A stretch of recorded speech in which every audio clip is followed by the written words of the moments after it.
Some of you who've been with me for a while remember my morning videos that I called my Rise and Shine videos, and it was when I was on my way to work and I was kind of speaking my mind in the car on the way to work, and it was the perfect venue. It was early in the morning and I got a lot off my chest and I taught a lot, and that was the beginning of me teaching in the morning.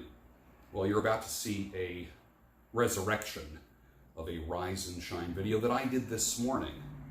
And yes, it's in the spirit of how I used to do it, and it's me talking to you as if you are riding in the car with me.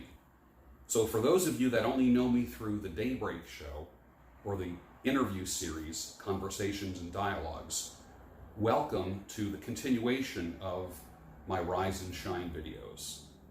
Rise and shine, my mothers and my brothers. There's an opening you probably have not forgotten and has not been around for a while.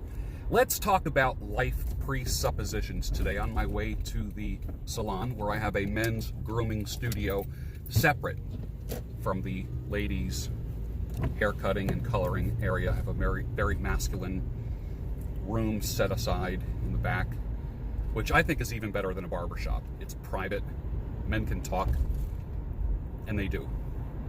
But let's talk about right now presuppositions. We move in the directions of our most dominant thoughts. Cornelius Van Til talked about presuppositional apologetics. In other words, finding out what people believe in first and then going from there. Otherwise, you're just arguing air. It means nothing. When it comes to the philosophies and the theology of male and female, what do you already believe to be true about human beings? First, then male and female. Do you believe we are created by God? Do you believe we are just monkeys? Do you believe in a Big Bang Theory? Do you believe in intelligent design? Do you believe that you are just a random evolutionary, the latest in the evolutionary cycle? You're now an upright animal versus a hunched over Neanderthal. What do you believe? That's what I want to find out first. Second of all, what do you believe to be true about male and female? Do you believe men are the stronger sex, gender? Do you believe women are the weaker gender? Do you believe that there are elements of our biology that rule us, that we are powerless over? Do you believe there's a male imperative? Do you believe there's a female imperative? That's what I want to talk about. Many of the people that I've associated with in the past, I'd say year and a half, believe that we are animals. We are just the latest in a line of evolutionary beings. We are meat robots, totally led around 100% by our hormones, by our desires, that there is a gorilla in the front seat, and that we have very little control over that gorilla, and that the male imperative is to spread the seed, sleep with as many women as possible. Continuation of the species. Many men believe that women have this imperative to lock down or seek biologically the greatest male that they can find to procreate with. That's strong, provides well, and can help them nest well. What do you believe? I'd love to hear about it. Let me tell you what I believe. I believe we're created by God. Number one. I don't think we're random. I don't even think it's intelligent design. I think God had a plan for us. He did. The other thing is this, is that man was created first, and God said, and this is my Christian view from what I believe to be true. God said it's not good that man be alone, so he put Adam asleep, took a rib out of Adam, created Eve. So the account goes. He created a helpmeet, a partner for man. And there's a whole theology based around that, and a whole philosophy of life based around that.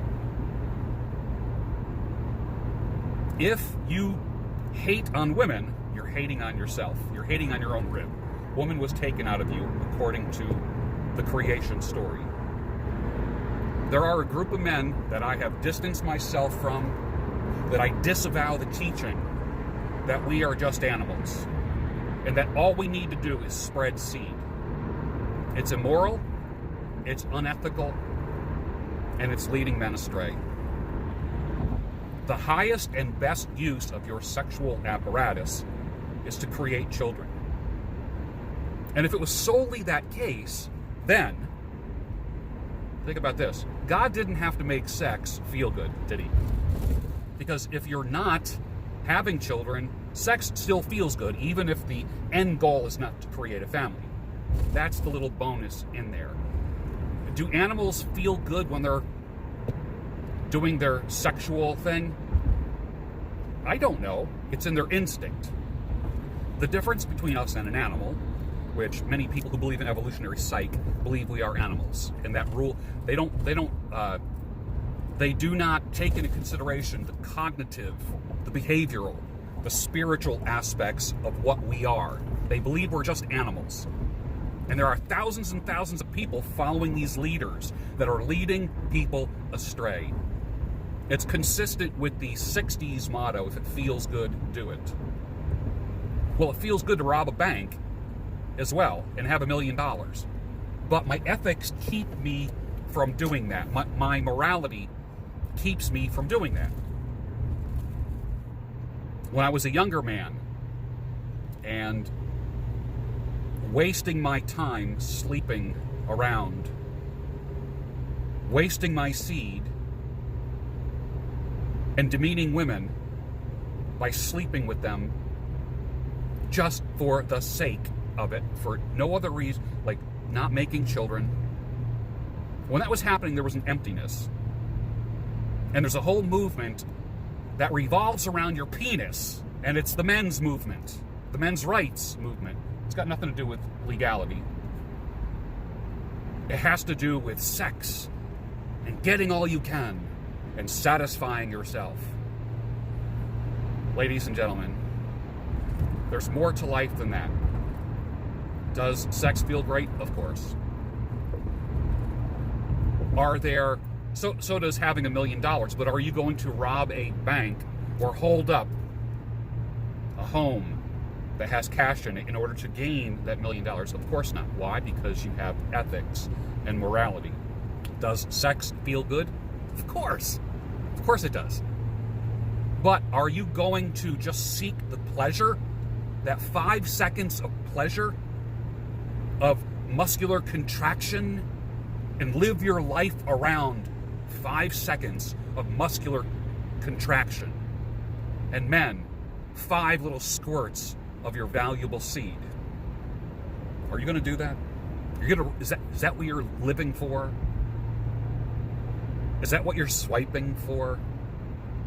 There's more to life than your dick, men. And there's more to life, ladies, than your vagina and how it makes you feel good. I'm not putting down pleasure. I'm not one of those guys. Don't get me wrong. Am I having a come to Jesus moment? I had my come to Jesus moment many years ago and was a rebel. Am I better than you? Absolutely not. Absolutely not. I am the chiefest of sinners and of disobedient people. Is it okay to disavow times of rebellion? Absolutely. Are there going to be people who mock you because you went full circle and started thinking about fidelity? Yeah, of course. But they're not the ones that you need to be seeking approval from. Think with your head, not the bed.